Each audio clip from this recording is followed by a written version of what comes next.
welcome to part 99. When we last left our hero, Fagballs was about to enter the demonic building. Now we interrupt our quest for something boring. The Song of Time.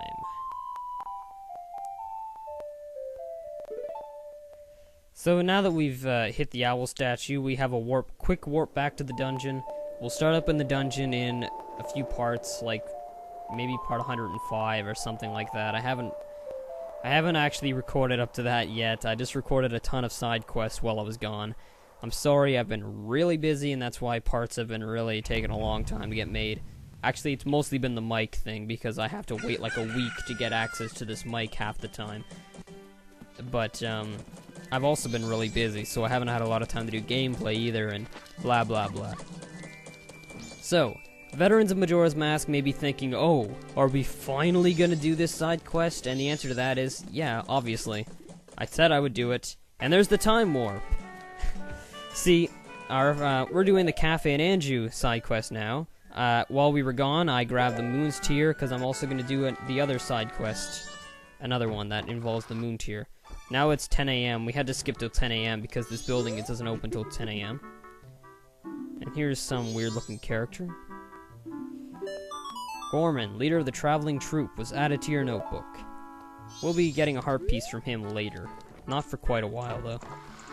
Okay, so in here we have some sort of Zora, who has a very weird way of greeting us. Oh, forgive me, I am Toto, manager of the band The Indigogos. You remember the Indigogos from Maiko. Maiko was the guitarist. And we played an Indiegogo song. It really sucked, though. There's going to be a much, much better Indiegogo song a little bit later in the playthrough. And we'll be getting a heart piece for that one, so it's actually worth doing this time. Here's a woman with an extremely weird-looking, like, scarf around her neck. I don't even know what to say. Seriously, what the hell is it? It's like the Rainbow Road from Super Mario 64. And her pigtails are, like, floating. Is she supposed to be, like, possessed? Like, her hair is possessed, certainly. Either that or it's actually fire, and it just looks like hair. I don't know. So anyway, she's asking our help to go and look for a certain kid named Cafe. He's not a kid, he's a man, but anyway. And here's the new mask, without even doing anything, just by talking to someone. The Cafe's mask. Wear this to look like a really generic anime character with blue hair. You kind of look like Ike, or Marth, or like 50 other Fire Emblem characters. I love when I get Final Fantasy and Fire Emblem mixed up. That's always awesome, especially how they're not even similar games in the slightest. And the fact that I don't even play Final Fantasy games, like, ever.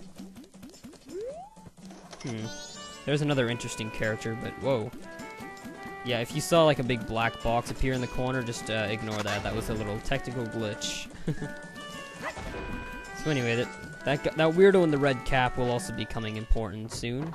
But for now, we have a heart piece to get in the treasure chest shop. See, oh, there's another person with blue hair, actually. This woman with blue hair here will charge you different amounts of rupees, depending on who you are. She charges the most for the Goron, so of course you have to play as the Goron in order to beat this game and get a heart piece. Yeah. In case you're wondering, the cheapest is Maiko. If you're Maiko, she charges 5 rupees and she flirts with you. Yeah, she's really a whore. But anyway, basically all you have to do is walk around and don't walk into walls, which is easier said than done because the game likes to be an asshole and let you get right to the end and then put a wall right in front of the chest. I think what's funny is that, like, 99% of the time, I actually get really lucky and do this on, like, the first shot, but because this is a playthrough, I know for a fact I'm gonna have to do this, like, 30 times. I just know I am. But anyway. Not a very fun minigame, just walk around. Doesn't take any skill, it's just 100% luck. We're obviously gonna lose now because we only have 10 seconds and we started on the wrong side, I guess. Should have started on the left.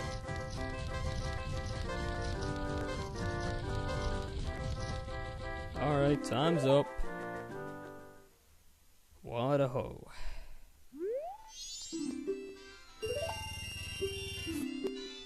You think someone would notice if there was, like, somebody running a mini game and being obviously a racist?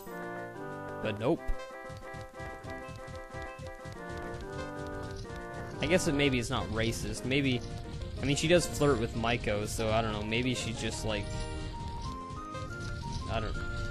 What would you even call that? Like, discriminating based on how attractive people are?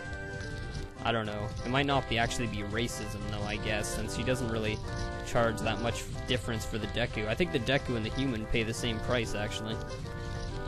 I don't know. Who gives a shit? Why am I talking about this?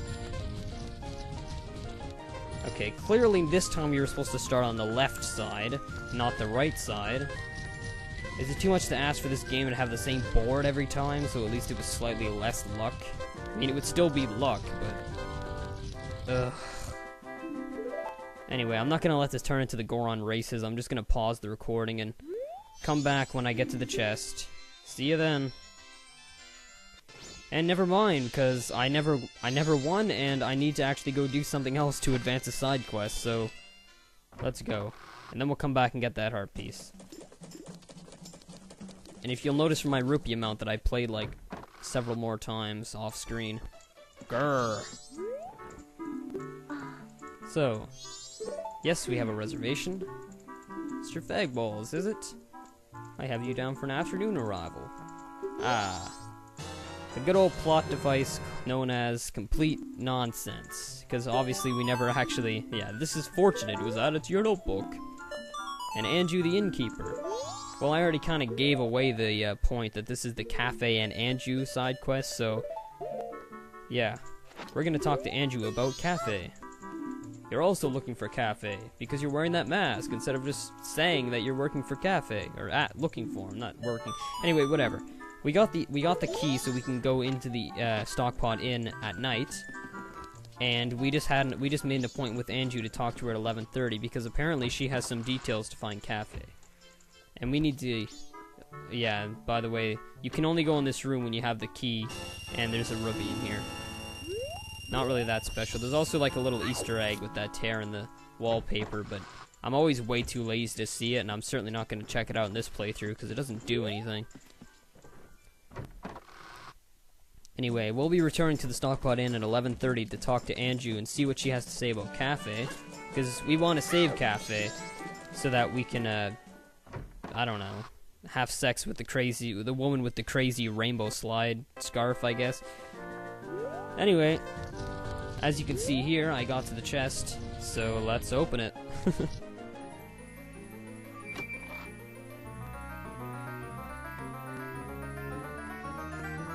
Dun, dun, dun, dun. That's not the right song. Not the right tune at all, Bran. Stop that. Did you have fun? Won't you try again? No, f*** you. Oh, whoa. I'm gonna have to censor that. Whoopsie daisy. I gotta remember to not swear in this playthrough. Okay, anyway, now that we have our... You may notice we have more rupees. That's because I actually went off camera and grabbed some more rupees. It's a hard world to work in, Goro. I didn't really show it in this playthrough, but this Goron here, his name is actually Fagballs. It's obviously a stab at the Goron who took your name in Ocarina of Time.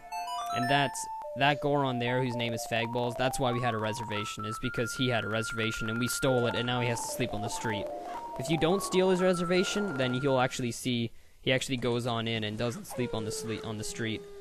But, you gotta do what you gotta do, I guess. Wind has gotten damp, Goro. Tomorrow is rain, Goro. I feel really bad for that guy. Oh well. See you in part 100. Epic.